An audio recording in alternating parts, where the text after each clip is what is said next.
दोस्तों जय श्री राधे, जय श्री कृष्णा, जय सीताराम। आज दोस्तों हम बात करने वाले हैं कि माता सीता ने और प्रभु राम ने अपने पिता दशरथ को कैसे पिंडदान किया। तो वाल्मीकि रामायण में माता सीता द्वारा पिंडदान देकर राजा दशरथ की आत्मा को मोक्ष मिलने का संदर्भ आता है। वनवास के दौरान दोस्तों भगवान राम और लक्ष्मण माता सीता पितृपक्ष के वक्त श्राद्ध करने के लिए गया धाम पहुँचे। वहाँ ब्राह्मण द्वारा बताए गए श्राद्ध कर्म के लिए दोस्तों आवश्यक सामग्री जुटाते हेतु श्री राम और लक्ष्मण नगरी की ओर चल दिए हैं। दोस्तों ब्राह्मण देव ने माता सीता को आग्रह किया कि पिंडदान का कुतपय समय निकलता जा रहा है।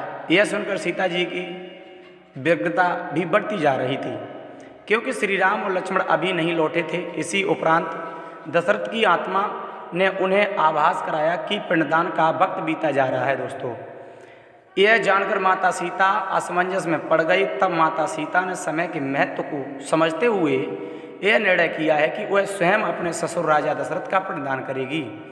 मित्रों, उन्होंने फल्गु नदी के साथ वहाँ उपस्थित बट वृक्ष, कौआ, तुलसी, ब्राह्मण और गाय को साक्षी मानकर स्वर्गीय राजा दशरथ का पिंडदान पूरी विधि विधान के साथ किया है। दोस्तों इसी क्रिया के उपरांत जैसे ही उन्होंने साथ और हाथ जोड़कर प्रार्थना की तो राजा दशरथ ने माता सीता का पिंडदान स्वीकार किया है। मित्रों, माता सीता को इस बात से प्रफुल्लित हुई कि उनकी पूजा दशरथ जी ने स्वीकार कर ली है, पर वह यह भी नहीं जानती थी कि प्रभु राम इस बात को नहीं मानेंगे, क्योंकि पिंडदान पुत्र के बिना नहीं हो सकता। थोड़ी देर बाद भगवान राम और लक्ष्मण सामग्री लेकर आए हैं और पिंडदान के विषय में पूछा। तब माता सीता ने कहा है कि समय निकल जाने के कारण मैंने स्वयं पिंडदान कर दिया। दोस्तों प्रभु राम को इस बात का विश्वास नहीं हो रहा था कि पुत्र बिना और बिना सामग्री के पिंडदान कैसे संपन्न और स्वीकार हो सकता है।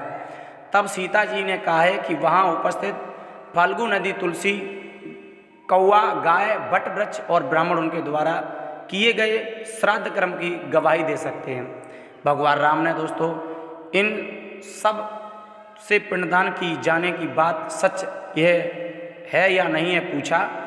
तब फाल्गु नदी, गाय और कौआ, तुलसी और ब्राह्मण पांचों ने प्रभु राम का क्रोध देकर झूठ बोल दिया कि माता सीता ने कोई पिंडदान नहीं किया है, सिर्फ वट वृक्ष ने सत्य कहा। तो माता सीता ने सबको साक्षी मानकर विधि पूर्वक राजा दशरथ का पिंडदान किया है।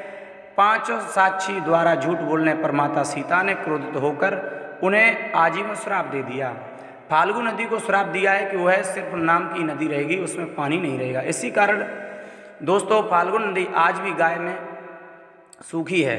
गाय को श्राप दिया है कि गाय पूजनी होकर भी सिर्फ उसके पिछले हिस्से की पूजा की जाएगी और गाय को खाने के लिए दर बदर भटकना पड़ेगा।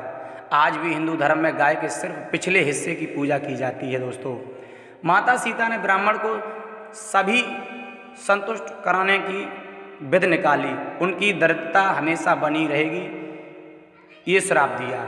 इसी कारण ब्राह्मण कभी दान दक्षिणा के बाद भी संतुष्ट नहीं होते। सीता जी ने तुलसी को श्राप दिया है कि वह कभी भी गया की मिट्टी में नहीं उगेगी। दोस्तों यह आज तक सत्य है कि गया की मिट्टी में तुलसी नहीं फलती है।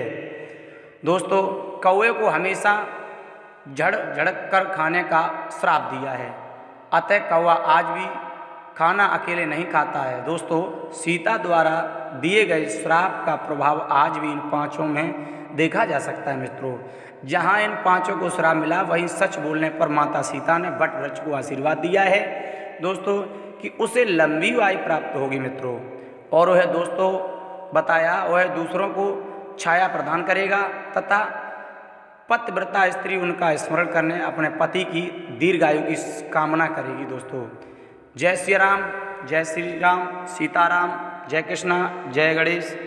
प्रभु राम की ये जो गाथा थी पिंडदान की, दोस्तों आप लोगों तक बड़ा ही ज्ञानवर्धक ये प्रमाण आप तक पहुंचाया है मैंने।